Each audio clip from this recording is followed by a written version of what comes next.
చంద్రబాబు నాయుడు గారి విధానాలు పవన్ కళ్యాణ్ ఫాలో అవుతున్నాడు కాబట్టి పవన్ కళ్యాణ్ నచ్చి ఉండొచ్చు ఈ రోజున. అంటే నేరుగా నచ్చి ఉండకపోవచ్చు, చంద్రబాబు నాయుడు గారు నేరుగా నచ్చి ఉండకపోవచ్చు. పవన్ కళ్యాణ్ త్రూ నచ్చాడేమో. పవన్ కళ్యాణ్ నచ్చాడని చెప్పాడు ఆయన, చంద్రబాబు గారు నచ్చాడని చెప్పాలి ఆయన. ఒక మాట అడుగుతున్నా, పవన్ కళ్యాణ్ ఎట్లా సపరేట్ గా నచ్చుతాడు సార్? పవన్ కళ్యాణ్ విడిగా పోటీ చేస్తే నచ్చిన అర్థం ఉంది. పవన్ కళ్యాణ్ బీజేపీ సామాజిక వర్గానికి ఆయనే చేస్తున్నాడు, ఆయనే చేయగలడన్న ఉద్దేశం ఏమో అయింది. ప్యారలల్ గా ఉంది. నేను అనేది ఏంటంటే, కాపు సమాజానికి అతను చేస్తే ఓకే, మేము చేసినాం ఓకే, చేస్తాడు, సమాజానికి చేసినాం ఓకే. మేము ఒక్క కాపు సమాజం కోసమే లేం, కామ సమాజం కోసమే లేం, రెడ్ల కోసం అసలే లేం, మీకు తెలుసు. నేనే ఉదాహరణ. తర్వాత నేననేది అట్టడుగు వర్గాలు, బడుగు బలహీన వర్గాలు, నా ఎస్సీలు, నా బీసీలు, నా మైనారిటీలు, నా అగ్రవర్ణ పేదలు, పేదవాళ్ళందరూ నా వాళ్ళు అనే సిద్ధాంతం, కులం మతం ప్రాంతం వివక్ష పోవాలి, సమాజం సమసమాజం రావాలనేది వైఎస్ జగన్మోహన్ రెడ్డి గారి యొక్క పాలసీ. ఒక సమాజం కోసం, ఒక కులం కోసం వైఎస్ఆర్సీపీ లేదు, ఉండదు. వాళ్ళలాగా కాపు సమాజం కోసమనో లేకపోతే కమ్మ సమాజం కోసమనో మేము చెప్పం. మేము అందరి కోసం, ఇంక్లూడింగ్ కాపు కోసం, ఇంక్లూడింగ్ కమ్మ కోసం, అందరూ ఇంక్లూజివ్.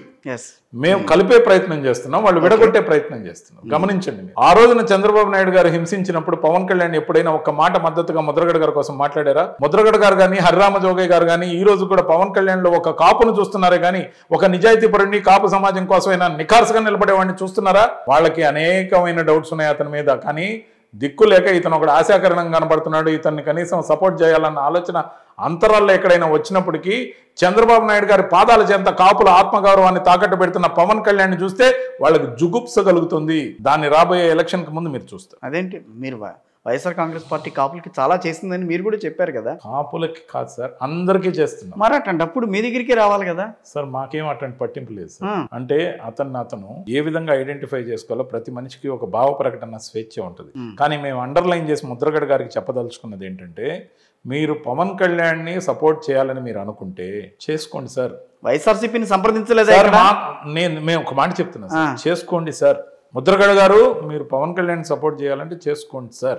కానీ పవన్ కళ్యాణ్ చంద్రబాబు నాయుడు గారికి ఊడిగం చేస్తుంటే సపోర్ట్ చేయకండి సార్.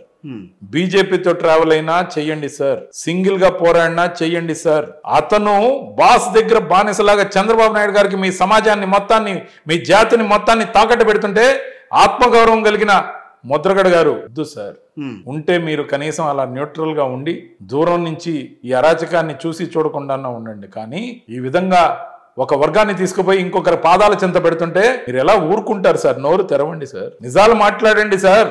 సమాజంలో అందరిని గౌరవించే పార్టీ వైఎస్ఆర్సీపీ. మరి మా వైపు రాకపోయినా పర్లా, మీరు ఆ కులం కోణంలో పవన్ కళ్యాణ్ అనే వ్యక్తిని కానీ సపోర్ట్ చేస్తే మీ మీద ఉన్న గౌరవం సమాజంలో తగ్గుతుంది సార్. ఆలోచించండి సార్. కులం, మతం, ప్రాంతం, వర్గం ఈ విభేదాలు తీసుకొచ్చింది ఎవరు ఆంధ్రప్రదేశ్కి? చంద్రబాబు నాయుడు గారు. ఆద్యుడు, పూజ్యుడు, గౌరవనీయుడు, చరిత్రకెక్కిన వీరుడు, వెన్నుపోటు దారుడు, నరంలో కులం యొక్క అహంకారం. నిజంగా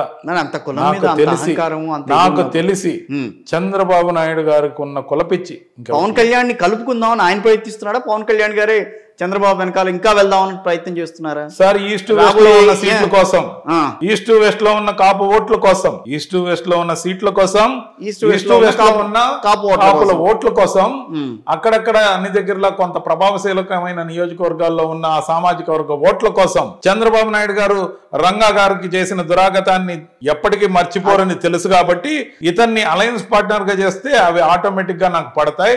మన ఓట్లు వాళ్ళకి పడాల్సిన అవసరం లా, వాళ్ళ ఓట్లు ఎలాగోలా మనం వేయించుకోవాలి బ్రదర్, ఇది నా టార్గెట్ అనేది చంద్రబాబు నాయుడు గారి యొక్క లక్ష్యం. ఇదే రకమైన పరిస్థితి వైఎస్ఆర్ కాంగ్రెస్ పార్టీలో బాలసౌరి లాంటి వాళ్ళు ఎంపీ పదవికి, ఎంపీ ఇప్పుడు ఆయన సీట్ ఇవ్వనంటే జనసేనలోకి వెళ్తానని అంటున్నారు. కానీ ఏ రోజు కూడా ఎవరు టీడీపీలోకి వెళ్తామని మాట్లాడట్లా. అది కొంచెం ఇబ్బంది కాదు? ఎవరు ఎక్కడికి పోతారో పోనండి సార్. కాపుల్ని దూరం చేసుకున్నట్టు కదా వైఎస్ఆర్ కాంగ్రెస్ పార్టీ. ఎందుకు సార్ కాపులు ఒకరా ఇద్దరా? ఒకరితో ఇద్దరితో రిప్రజెంట్ కాదు కాపులు. కన్నబాబు గారు లేరా? అంబటి రాంబాబు గారు లేరా? పేరు నాని గారు లేరా? తోట త్రిమూర్తులు గారు లేరా? జక్కంపూడి రాజా గారు లేరా? అడపా శేషు లేరా? లేకపోతే కుప్పలుగా ఉన్నారు సార్. ఉన్నారు. గుడివాడ అమర్నాథ్ గారు లేరా? బొత్స సత్యనారాయణ గారు లేరా? కాదు సార్, నేను ఒకటే చెప్తాను, మేము కులం కోణంలో చూడట్లా నాయకత్వ పటిమ చూస్తున్నాం. కులం కోణంతో ఎవరైనా నష్టపోతున్నారంటే మా దగ్గర అగ్రవర్ణాలు సర్దుకుంటున్నారు. అణగారిన వర్గాల్ని పైకి తీసుకురావడంలో మేము వెయిటింగ్ లో ఉంటున్నాం. మీరు గమనించండి, ఖచ్చితంగా గమనించండి. నేను చెప్తున్నాను సార్, ఖచ్చితంగా గమనించండి. ఖచ్చితంగా కూడా మేము సర్దుకొని ముఖ్యంగా అణగారిన వర్గాల పైకి తీసుకొచ్చుకొని వాళ్ళని సమాజంలో సమతుల్యం చేసే బాధ్యత వైఎస్ఆర్సీపీ తీసుకుంది. నాయకుడు వైఎస్ జగన్మోహన్ రెడ్డి గారు తీసుకున్నారు. ఇదే కుల ప్రాతిపదిక 2024 2024 ఎన్నికలు అయ్యే వరకు నడుస్తుందా? సమాజంలో అందరూ సమానం అనే భావన దాదాపుగా తీసుకొచ్చే పరిస్థితిలోకి మేము వచ్చాం. కులాలను కలిపే కోణంలో ఈ ఎలక్షన్ అయిన తర్వాత పలానా కులం వెనకబడి ఉంది అని చెప్పుకునే స్థితి 2029కి ఉండదని మేము అనుకుంటున్నాం. అప్పుడు అందరినీ సమానంగా, అందరికీ సమాన ప్రాతిపదికన మేము చూడాలనుకుంటున్నాం.